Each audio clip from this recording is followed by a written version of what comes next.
Part 19. Setelah memerintahkan pasukannya untuk sesegera mungkin menolong Roman dan pasukannya, Edwin Hector pun mengeluarkan skill yang bernama Firefield, yang seketika, dinding api pun muncul di belakang para pasukan bayangan Kekaisaran Kronos yang membuat mereka tidak bisa melarikan diri. Kemudian, para pasukan Hector lalu membuat formasi pertahanan berbaris untuk memusnahkan para pasukan bayangan Kekaisaran Kronos. Dan di sisi Roman, dia yang dihampiri oleh Edwin Hector, dia pun diberi informasi, kalau Roman harus sesegera mungkin kembali ke wilayah Dimitri, karena, wilayah Dimitri sedang diserang oleh pasukan Kekaisaran Kronos.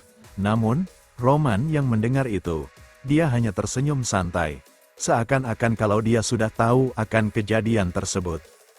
Diketahui, sebelum Roman berangkat ke wilayah Valhalla, dia yang mengumpulkan para pasukannya pun memberitahukan mereka tentang satu hal, bahwa, ketika dirinya diundang ke wilayah Valhalla untuk mengikuti festival Valhalla, maka itu berarti tidak hanya wilayah Kairo yang mengetahui tentang hal tersebut, melainkan semua benua juga akan mengetahui hal itu.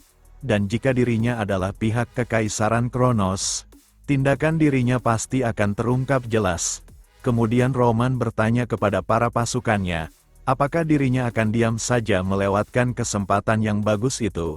Dan Macbeth pun berkata, karena pembunuhan itu sudah dideklarasikan, sepertinya tidak ada alasan untuk tetap diam. Dan itu sebabnya, Henderson yang mengkhawatirkan keselamatan Roman, dia harus berada di sisi tuannya tersebut. Namun, Roman tidak mengizinkannya untuk hal itu. Karena, pikiran Roman benar-benar berbeda soal menyingkapi situasi yang akan terjadi. Jika Kekaisaran Kronos yang tidak memperhatikan negara-negara sekitarnya, pada saat yang sama ketika mencoba membunuhnya, ada kemungkinan besar kalau Kekaisaran Kronos akan menyerang wilayah Dimitri secara langsung. Dan jika itu terjadi, para mage tidak cukup kuat untuk menahan kastil dengan sempurna. Dan oleh karena itu, alasan kenapa Roman meminta sebagian pasukannya harus tetap tinggal di wilayah Dimitri. Jika Kekaisaran Kronos benar-benar menyerang wilayah Dimitri, Roman meminta pasukannya tersebut untuk memastikan kalau mereka harus membayarnya dengan harga yang setimpal. Dan pasukannya pun, dengan serentak mereka berkata, "Siap tuanku." Di daerah di sekitar wilayah Dimitri, para pasukan Kekaisaran Kronos pun berangsur-angsur datang melewati sebuah gerbang dimensi, dan ketika salah satu petinggi dari mereka bertanya bagaimana keadaan wilayah Dimitri, salah satu bawahannya menjawab, kalau wilayah Dimitri beraktivitas seperti biasanya, dan selain itu, dia juga berkata, kalau Roman Dimitri masih berada di perbatasan Valhalla, tak peduli seberapa cepat Roman bergerak, dia berpendapat kalau Roman tidak mungkin bisa kembali ke wilayah Dimitri dalam waktu 3 hari, dan setelah mendengar informasi tersebut, pemimpin mereka pun berkata kalau situasinya sangat menguntungkan mereka, dan diketahui, dia adalah salah satu dari 3 pasukan bayangan Kekaisaran Kronos, yang disebut dengan sebutan mistik.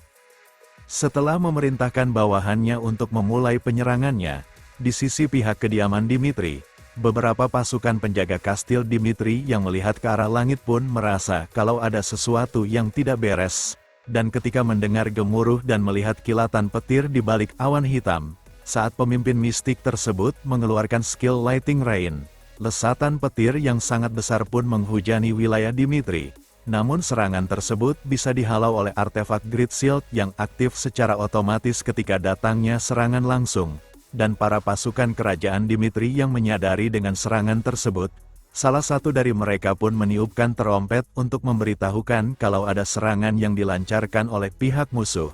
Dan dengan kejadian tersebut, pemimpin mistik itu pun merasa terkejut, meski dia tahu kalau sistem keamanan wilayah Dimitri dibilang sangat kuat, tapi dia tak menyangka kalau respon para pasukan Dimitri benar-benar sangatlah cepat. Namun meski begitu, situasi masih dalam koridor yang ia rencanakan. Kemudian, dia berkata dengan lantang kepada para pasukan Dimitri untuk mencobalah berjuang sampai akhir, meski takdir yang ada di depan mereka sudah ditentukan. Ketika pasukan Kekaisaran Kronos mencoba menerobos kastil kerajaan Dimitri, Jonathan, sebagai kapten dari Knight Kerajaan Dimitri pun memerintahkan bawahannya untuk menyerang pasukan musuh.